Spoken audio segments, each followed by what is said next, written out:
ఈరోజు మనం ఆలు బజ్జీలు వేసుకుందామండి.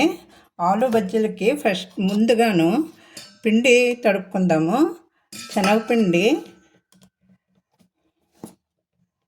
ఒక 4 వేసానండి. శనగపిండి ఒక వరిపిండి ఒక ఇది గరిటె. దీంతో 4 శనగపిండి అయితే వరిపిండి ఒక గరిటె వేసుకోవాలి. సాల్ట్,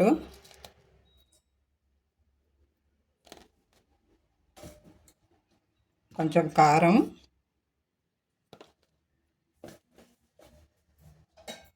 కొంచెం జీలకర్ర పొడి,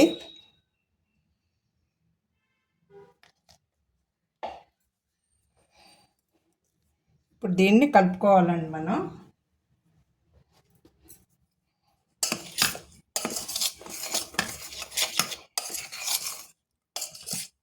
ఇందులోకి మనం నీళ్ళు వేసుకొని కలుపుకున్నాక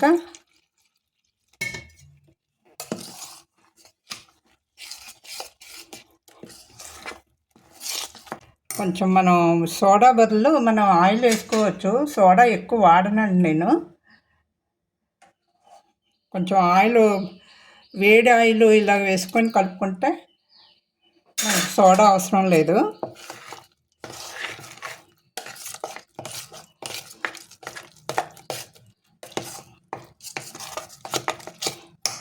కొంచెం నీళ్ళు వేసుకుందాము.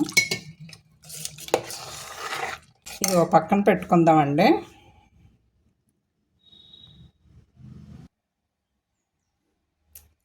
ఇప్పుడు మనం ఆలు చిప్స్ వేసుకుందామండి. ఇలా పలచగా ఇలా కోసుకోవాలి. ఇలాగా నూనె కాగిపోయిందండి.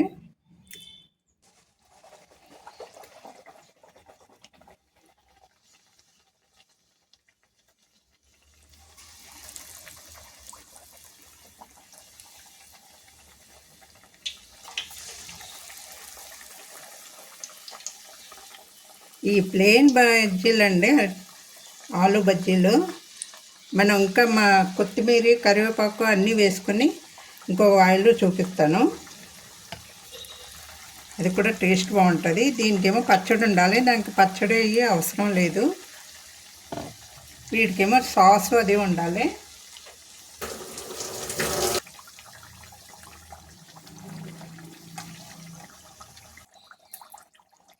ఇప్పుడు వేగిపోయినాయండి, కొంచెము తీసేద్దాం. అక్క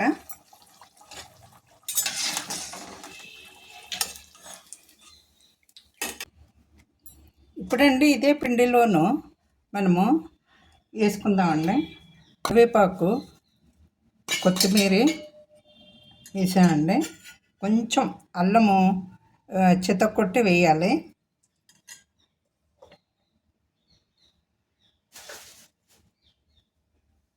కొంచెం పచ్చిమిర్చి చితక్కొట్టి వేయాలి. ఇలాగా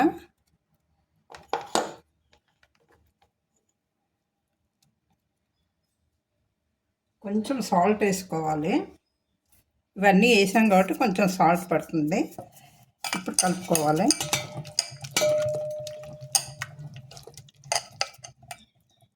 ఈ పచ్చిమిరపకాయ, కరివేపాకు, కొత్తిమీర అన్నీ అల్లము పేస్ట్ అంతా కలిపాం కదండి. ఇప్పుడు మనం వీటిని బజ్జీలు వేసుకుందాము. ఆలు బజ్జీ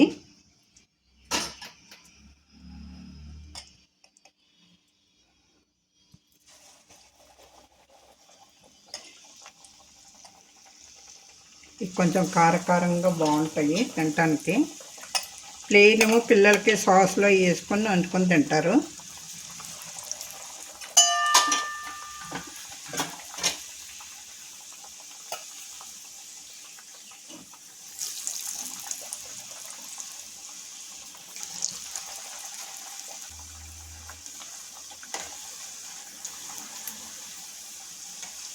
సోడాపొడి వేస్తే బాగా పొంగుతాయండి. నేను సోడాపొడి వేయలేదు, మంచిది కాదని. కొంచెం వేడివేడి ఆయిల్ వేసి కలిపాను పిండిలో.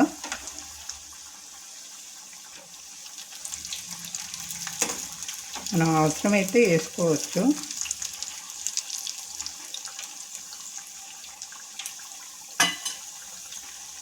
వేగిపోయినాయండి, ఇంకా తీసేసుకుందాము.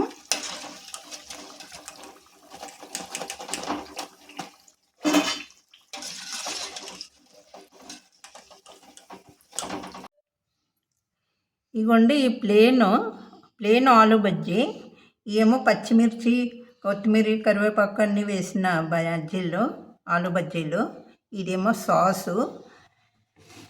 ఇది రెడీ అయిందండి. మీరు ఎలా ఇంట్లో చేసుకొని నాకు కామెంట్లో పెట్టండి టేస్ట్ ఎలా ఉంటాయో చూసి.